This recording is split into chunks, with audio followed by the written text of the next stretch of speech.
Hey, it's Steph Williamson, and today I want to share a personal story with you and the lessons I've learned from my own story.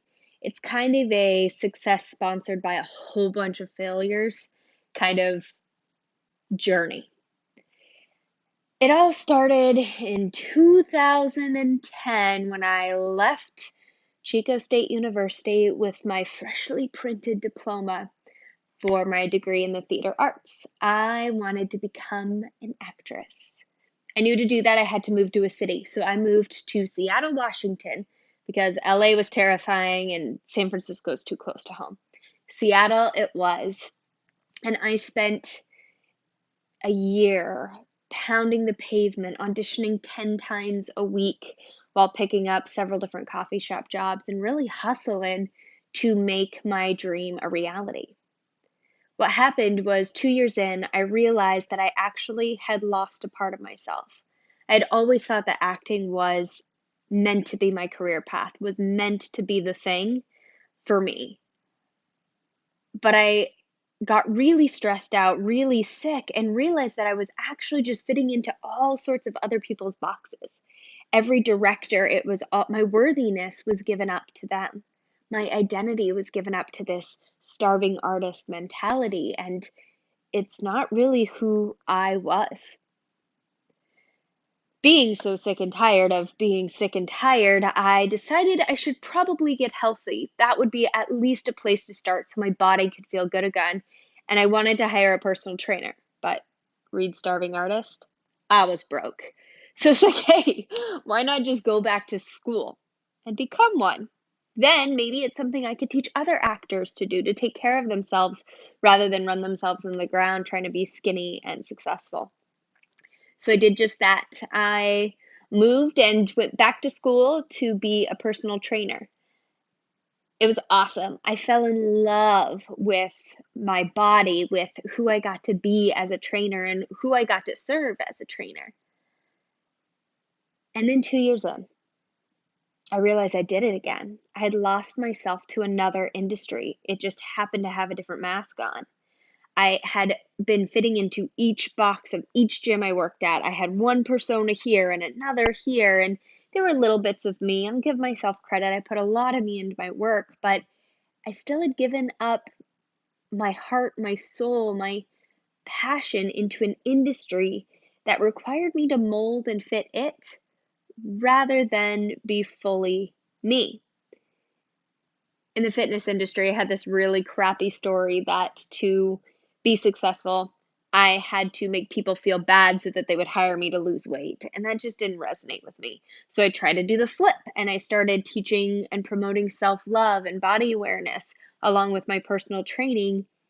And I really fell in love with this different language I started using and starting to read little bits of these books.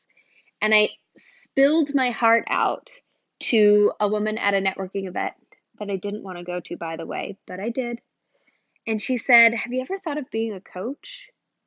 Now, I had some snap judgments about hippies and long flowy skirts singing Kumbaya. That's what a life coach was. Luckily, she didn't blow me off, but she just held that space for me and laughed and was like, "Let me connect you to some of the coaches I know." She connected me with a few powerful business coaches who started in industries that they lost themselves in, and they told me their story, and it was inspiring, and I had a choice to make. I had a choice to make to go down this next path or keep hustling in the path that I was on in the fitness industry or in the acting industry because I was still doing both. Each failure, or what I can now look at as an empowered failure, led me to the next step. My acting, getting sick and tired, led me to fitness, which got me into tiny tastes of the self help world, which got me to this networking event, which got me into a coach's training program. I went through accomplishment coaching coaches training program.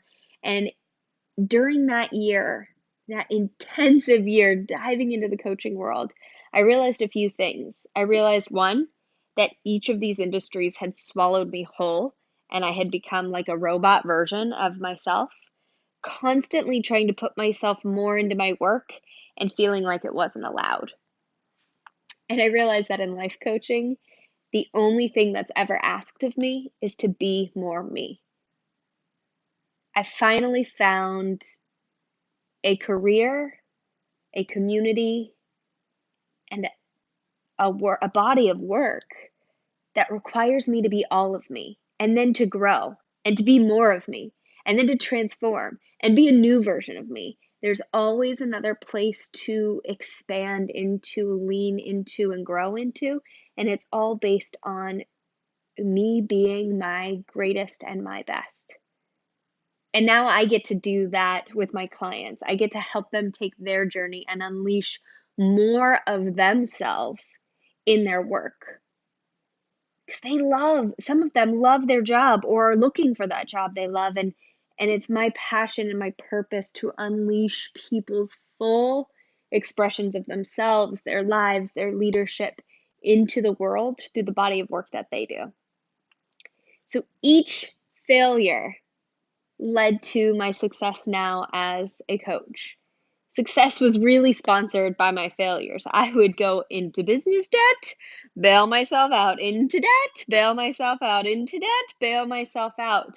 Because when I was losing myself, I just kept trying to fix it by throwing money at problems.